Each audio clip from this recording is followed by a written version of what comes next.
Hello and welcome everyone. प्यारे बच्चों, कैसे हो आप सभी। आशा करता हूँ आप सभी लोग ठीक ठाक होंगे, अच्छे से होंगे और बढ़िया तरीके से स्टडी कर रहे होंगे। प्यारे बच्चों, आज हम सीखने वाले हैं, क्या सीखने वाले हैं? प्रतिस्थापन विधि। क्या सीखने वाले हैं? प्रतिस्थापन विधि। प्रतिस्थापन विधि के हमने 2 वीडियो बनाकर डाल दिए हैं। यदि आप लोगों ने नहीं देखे हैं तो पिछले वीडियो जाकर आप लोग देख सकते हैं। आज ये हमारा तीसरा क्वेश्चन है इसके अंदर, आज हम इसको सीखेंगे।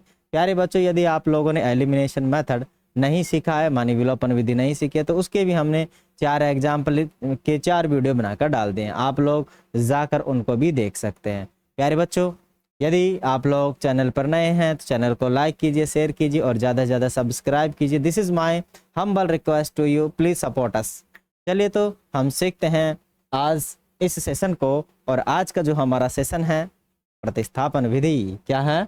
प्रतिस्थापन विधि। प्रतिस्थापन विधि में हमारे पास 2 समीकरण हैं, दोनों समीकरणों में 2-2 वेरिएबल है, समीकरण 1 और समीकरण 2। जब भी हमें किसी वैल्यू को प्रतिस्थापित करना हो तो किसी एक समीकरण से हम क्या करेंगे, उसका मान निकालेंगे। किसका? या तो x का मान निकालेंगे या y का मान निकालेंगे। और x और y का मान निकाल कर हम क्या करेंगे, दूसरे वाले समीकरण में प्रतिस्थापित करेंगे, पुट करेंगे, रखेंगे। क्योंकि प्रतिस्थापन का मतलब होता है पुट करना, रखना, या इंग्लिश में बोलते हैं इसको सब्स्टिट्यूशन। क्या बोलते हैं? सब्स्टिट्यूशन या सब्स्टिट्यूट करना। चलिए तो सीखते हैं इसको। अब समीकरण 2 से सीखेंगे। यहाँ पे किसे सीखेंगे? समीकरण 2 से। समीकरण 2 से आप तीसरा समीकरण बनाएंगे समीकरण 2 से।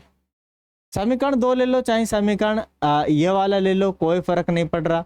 अब मैं क्या ले लूँ? मैं इस बार समीकरण क्या ले लेता हूँ, समीकरण 2 नहीं, मैं समीकरण 1 लेता हूँ। क्या लेता हूँ? समीकरण 1 वाला लेता हूँ, समीकरण 1 से। ठीक है। पिछले दोनों एग्जाम्पलों में मैंने समीकरण 2 लिया था, क्योंकि इस बार मुझे जो दिख रहा है समीकरण 1 के अंदर वो थोड़ा छोटा सा दिख रहा है ना। तो समीकरण 2 बड़ा है, इसीलिए मैं समीकरण 2 को नहीं ले रहा, समीकरण 1 को ले रहा हूँ। क्योंकि समीकरण 1 से वैल्यू निकालना आसान रहेगा। तो मैं यहाँ से क्या करूंगा, y का मान निकालूंगा इस बार। ठीक है। तो y का मान निकालूंगा तो समीकरण 3 ये है, 2 है, 1 ही है, x 3x माइनस y बराबर में 3। अब इसको मैं भेजूंगा, इस 3x को मैं उधर भेज दूंगा। तो 3 तो था ही, और माइनस के कितना हो जाएगा? 3x। भाई 3 तो मेरे पास पहले ही है, और माइनस ये जाते कितना हो जाएगा? 3x। और इधर बचेगा मेरे पास y, और y भी किसका बचेगा? माइनस का। अब इस y को भी, इस माइनस को भी मैं उधर भेजता हूं तो y बराबर मुझे क्या मिलेगा? मानी मैं माइनस को नहीं भेज रहा, मैं दोनों तरफ माइनस से क्या कर रहा हूं? मल्टीप्लाई कर रहा हूं। तो मल्टीप्लाई करूंगा तो ये तो प्लस का हो जाएगा, और ये क्या हो जाएगा? 3x पहले आ जाएगा और माइनस का 3 बाद में चला जाएगा। और इसे मैं मान लूंगा मेरे प्यारे बच्चों समीकरण नंबर 3। ध्यान रहे, समीकरण 3 किससे मिला है? 1 से मिला है। इसीलिए मैं कभी भी y का मान समीकरण 1 में नहीं रखूंगा, समीकरण 2 में रखूंगा। क्योंकि जिस समीकरण से हम x या y का मान निकालते हैं, दोबारा हम उस समीकरण में नहीं रखते हैं। लास्ट में हम रख सकते हैं जब हमारे पास इधर परफेक्ट वैल्यू आ जाए, 3 4 5 0 XYZ कुछ भी। अब यहां पर जो वैल्यू आई वो y की परफेक्ट वैल्यू नहीं है, माने डिजिट्स में वैल्यू नहीं है, वेरिएबल्स में है। इसीलिए जिस समीकरण से हमने निकाला है उसमें हम इसको पुट नहीं करेंगे, हम इसे पुट करेंगे समीकरण 2 में, क्योंकि इसे समीकरण 1 से हमने निकाला है। तो हम क्या करेंगे, y का मान समीकरण 2 में प्रतिस्थापित करने पर क्या लिखेंगे? y का मान समीकरण 2 में प्रतिस्थापित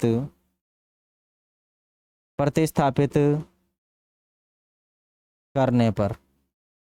कहां प्रतिस्थापित करेंगे? y का मान हम प्रतिस्थापित करेंगे समीकरण 2 में।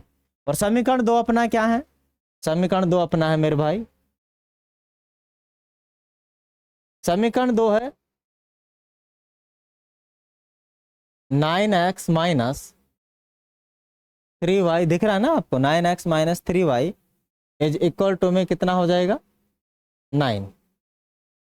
अब मेरे प्यारे बच्चों y का मान मैं कहाँ रखूंगा, y की जगह पे रखूंगा, दैट y 9x माइनस 3 तो रहेगा ही, और यहाँ मैं मान रखूंगा y का, तो y क्या है 3x माइनस के 3, और गुणा के अंदर y भी है बाहर, गुणा में क्या है ना, y का मान तो हमने रखा ही है, तो y कैसे आएगा, बराबर में 9। अब क्या करेंगे, यहाँ 9x तो है ही, माइनस इस 3 को मैं अंदर मल्टीप्लाई करता हूं तो क्या हो जाएगा 9x, ये माइनस इससे मल्टीप्लाई होगा तो प्लस का कितना हो जाएगा 9, इज इक्वल टू में 9। ठीक है, अब देखो इधर भी क्या हो गया, ये तो सारा ही मामला गड़बड़ हो रखा है, हा? ये तो समीकरण 1 और समीकरण 2 एक जैसे ही हैं, तो यहाँ से मान निकालना तो असंभव हो रहा है। क्या हो रहा है, असंभव, क्योंकि ये प्लस का और ये माइनस का कट गया, ये इधर जाते ही क्या हो जाएगा माइनस का, तो ये भी 0 हो जाएगा, तो यहाँ 0 बराबर 0 हो रहा है, ना तो x का मान निकाल पा रहा हूँ ना मैं y का मान निकाल पा रहा हूँ। दैट मीन्स मेरे प्यारे बच्चों यहाँ पर ये जो वैल्यू अपने पास बनी है दोनों तरफ 0, इसका मतलब है कि समीकरण 1 और समीकरण दोनों आपस में बराबर हैं। क्या हैं, समीकरण 1 और समीकरण दोनों एक ही हैं, अलग अलग नहीं हैं। इसीलिए हम यहाँ से समीकरण 1 और 2 से हम x और y का मान कभी भी नहीं निकालेंगे, निकाल सकते ही नहीं हैं। कम से कम हमारे पास 2 समीकरण होने चाहिए थे। क्या होने चाहिए थे, 2 समीकरण होने चाहिए थे, लेकिन यहाँ तो समीकरण 1 और समीकरण 2 दोनों समान हैं। क्या है, समान। कैसे पता लगा, क्योंकि यहाँ पर सब कुछ कट गया, x भी कट गया तो y भी कट गया, और न कुछ मान आया, सब 0 हो गया इधर भी और इधर भी। देखो जरा समीकरण इसके अंदर, अगर मैं इसको थोड़ा सा कॉमन ले लूं, किसको, 3 को कॉमन ले लूं तो 3x माइनस वाई बराबर 3 गुणा 3। अब जरा इसको गायब करो और इधर वाले को भी गायब करो, बताओ ये समीकरण ऊपर वाले जैसा है नहीं है, है ना। तो दैट मीन्स कभी भी एक समीकरण हो और वेरिएबल 2 हो और हमें कुछ दिया गया नहीं हो, तो हम कभी भी उस समीकरण को हल नहीं कर सकते, नहीं वहां से हम x और y का मान निकाल सकते हैं। हम मान करके निकाल सकते हैं कि भाई x का मान इतना है तो y का मान इतना हो सकता है। प्यारे बच्चों, आशा करता हूं कि ये वाला जो मेथड है आप लोग समझ गए होंगे।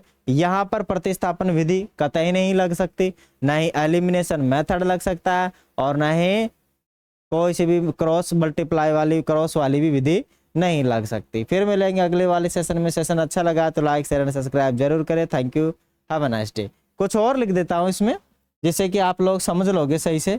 मानिए यहाँ 0 इज इक्वल टू 0 का अर्थ है, 0 का अर्थ है समीकरण 1 व 2 आपस में